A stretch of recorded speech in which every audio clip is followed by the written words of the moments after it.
Hi, welcome to Tiny Teacup Reads. Thank you for being here.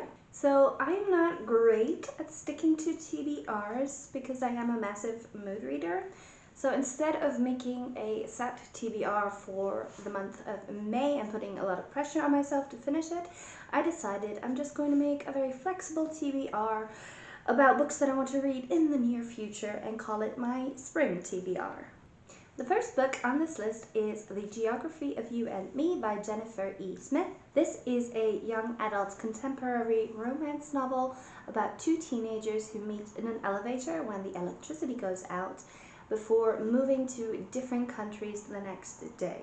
And this apparently documents the long-distance relationship that the two of them have. And I'm saving this one for a sunny day when I can read it outside. I feel like it has those kind of vibes. The next book on this list is In the Woods by Tana French. It is the first in a series. It's a mystery thriller set in Dublin about children that go missing. I love a good thriller, so I'm excited to read this one. A book that I've wanted to read for a long time is All Quiet on the Western Front by Eric Maria Remarque. I know a lot of people had to read this for school, but I never did. So it was just one of those books that I'd always heard about but never read. This is a depressing one. It is about a group of young German soldiers in World War I, which is not going to go well for any of them. But it is a classic, and I feel like it's the kind of book that everybody should have read at least once. I am a massive fan of historical fiction, so of course there's going to be a whole bunch of those on this list. And the first one I have is A Memory of Violets by Hazel Gaynor. This is set in 1912 in London, and it is about a home for London's flower girls, a lot of whom are orphaned or disabled in some way. And the main character is a young woman who works there and who discovers a diary that was written by one of the girls who lived there and whose sister disappeared before she died. So I guess it's got some mystery elements as the main character tries to figure out what happened to this girl that disappeared. I've been trying to read more nonfiction, so a book that I'm really excited to get to is Stiff, The Curious Lives of Human Cadavers by Mary Roach.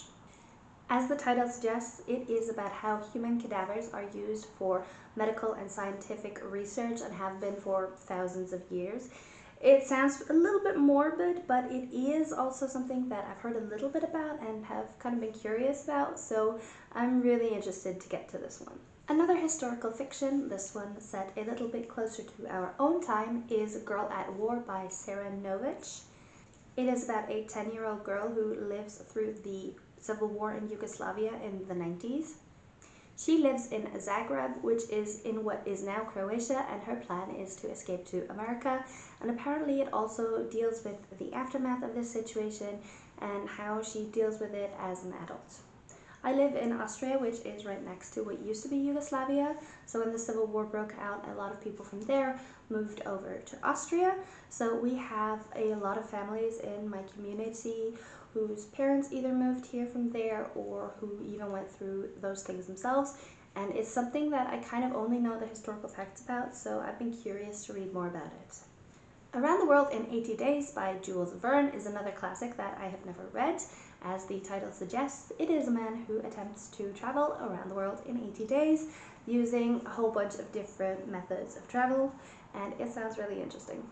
The Poisonwood Bible by Barbara Kingsolver has a really interesting premise.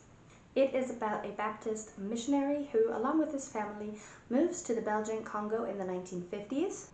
The blurb tells me that it is a suspenseful epic of one family's tragic undoing and remarkable reconstruction over the course of 3 decades in post-colonial Africa, which sounds really interesting. It is a bit of a longer read with about 500.5 pages, so I think I have to be in the right headspace to read this one, but I really do want to get to it. A quick and a lighthearted read is Austenland by Shannon Hale.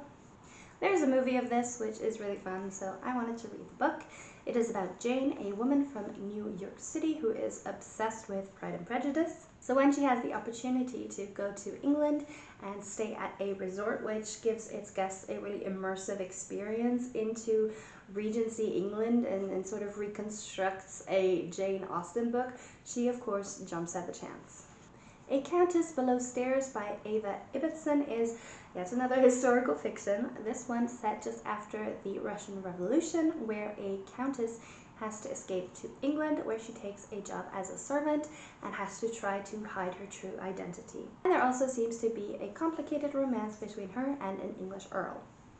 The Paying Guest by Sarah Waters is set in 1922, where a formerly wealthy family has to start taking in lodgers to make ends meet.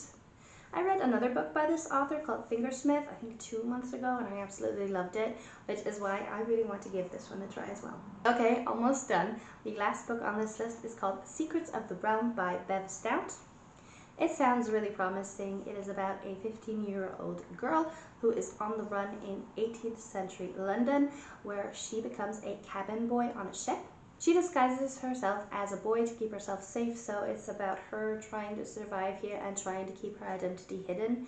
I love books where teenage girls get to go on adventures that usually are reserved for teenage boys. And this is the kind of premise that I would have daydreamed about when I was that age, so I really want to read this one. So that is the list of books that I want to get to soon-ish. But what about you? What are the books that are on your TBR and that you are planning to read in the next little while? Let me know in the comments. I would love to see. But that's it for me. Thank you so much for watching. I hope you have a wonderful day, and I hope that I will see you in the next video. Bye!